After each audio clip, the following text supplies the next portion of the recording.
আসসালামু আলাইকুম ওয়া রাহমাতুল্লাহি ওয়া বারাকাতুহু। সম্মানিত মুসলিম ভাইরা, এ পর্যায়ে আমি আপনাদের সামনে আলোচনা করছি সালাতের ভিতরে উচ্চ স্বরে আমিন শোনার পরে হিংসা করার ভয়াবহতা প্রসঙ্গে। সম্মানিত মুসলিম ভাইরা, সালাতে সূরাতুল ফাতিহা পড়ার পর আমিন বলা হলো সুন্নাত। আমিন বলার দুই ধরনের কথা হাদিসে বর্ণিত হয়েছে। উচ্চ স্বরে আমিন বলা আর হলো নিম্ন স্বরে আমিন বলা, অর্থাৎ অল্প আওয়াজে আমিন বলা।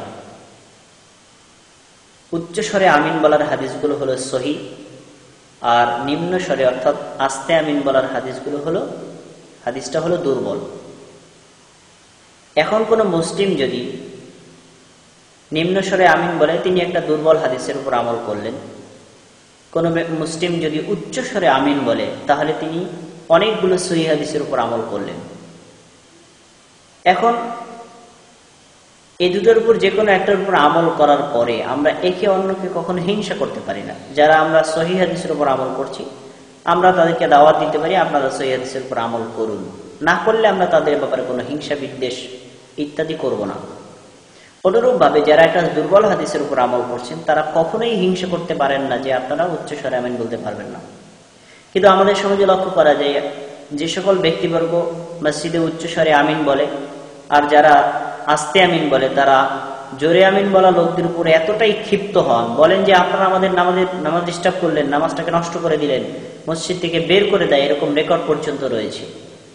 এরকম উচ্চ স্বরে আমিন শুনে যারা হিংসা করে, নিজেদেরকে খুব অহংকার করে, অন্য লোকদেরকে মসজিদ থেকে তাড়িয়ে দেয়, তাদের চরিত্র হলো একেবারে সম্পূর্ণ ইহুদিদের চরিত্রের মতো।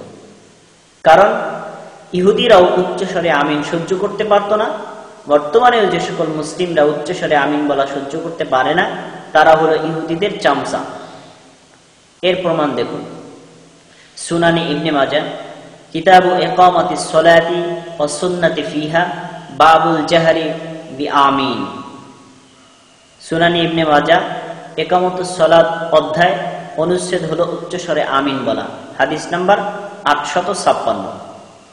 আন আয়েশা রাদিয়াল্লাহু তাআলা আনহা আর রাসূলুল্লাহ সাল্লাল্লাহু আলাইহি ওয়াসাল্লাম قال, আয়েশা রাদিয়াল্লাহু তাআলা আনহা থেকে বর্ণিত, তিনি রাসূলুল্লাহ সাল্লাল্লাহু আলাইহি ওয়াসাল্লাম থেকে বর্ণনা করেন, আল্লাহ রাসূল সাল্লাল্লাহু আলাইহি ওয়াসাল্লাম বলেছেন, মা হাসাবতুকুমুল ইয়াহুদু আলা শাইইন মা হাসাবতুকুমুস সালাম ওয়াত তা'মিন।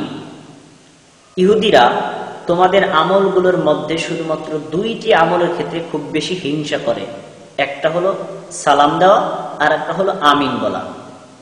তোমরা একে অপরের সাথে যখন সাক্ষাৎ করো, তখন একজন আরেকজনকে আসসালামু আলাইকুম বলো, আরেকজন জবাবে আসসালামু আলাইকুম ওয়া রাহমাতুল্লাহ বলো। এই যে সালাম বিনিময় করো, যেটা একটা দোয়া, এটা শুনে তারা হিংসা বিদ্বেষে ফেটে পড়ে। অনুরূপভাবে তোমরা সালাতের ভিতরে যে সূরা ফাতিহা শেষ করার পরে আমিন বলো, এই আমিনটা শুনেও তারা হিংসায় ফেটে পড়ে। এখন প্রশ্ন হলো, যখন আপনি আস্তে আমিন বলবেন, তখন ইহুদিরা শোনেই না, তারা হিংসা করবে কিভাবে? তার মানে রাসূলুল্লাহ সাল্লাল্লাহু আলাইহি ওয়াসাল্লাম এবং সাহাবীগণ উচ্চ স্বরে কেরাত পড়ার সময় যখন উচ্চ স্বরে সূরা ফাতিহা পড়তেন, তখন আমিনটাও উচ্চ স্বরে পড়তেন, আর এই আমিনটা ইহুদিরা শুনে হিংসা করত। তো ইহুদিরা আমিন উচ্চ স্বরে শুনে যদি হিংসা করে, আজকে আমরা যে সকল নামদারি মুসলিমরা রয়েছি, তারা যদি কোনো মুসল্লিকে শুনি যে তিনি উচ্চ স্বরে আমিন বলছেন, তাহলে আমিও যদি হিংসা করি এবং তার সাথে ঝগড়া করি, মসজিদ থেকে তাড়িয়ে দিই, বের করে দিই, ইহুদি খ্রিস্টানদের দালাল ইত্যাদি আজগুবি গালিগালাজ করে থাকি, তাহলে যেই ব্যক্তি কাজটা করলো সেইতে নিজে ইহুদির দালাল বলে গণ্য হবে, সেই তো ইহুদিদের চামচা বলে গণ্য হবে, যেটি এই হাদিস থেকে স্পষ্টভাবে প্রমাণিত হলো। সুতরাং হাদিসটি থেকে একেবারে সংক্ষেপে এক সেন্টেন্সে বলা যায়, যে ব্যক্তি উচ্চ স্বরে আমিন সুরে হিংসা করে, সে ব্যক্তি ইহুদির মতো হিংসা করলো। আমিন শুনে ইহুদিরা হিংসা করত, যে মুসলিম আমিন সুরে হিংসা করে সেও ইহুদির মতোই। আল্লাহ সুবহানাহু ওয়া তাআলা এই মারাত্মক হিংসাত্মক কর্ম থেকে আমাদেরকে বিরত থাকার তৌফিক দান করুন। আসসালামু আলাইকুম ওয়া রাহমাতুল্লাহি ওয়া বারাকাতুহু।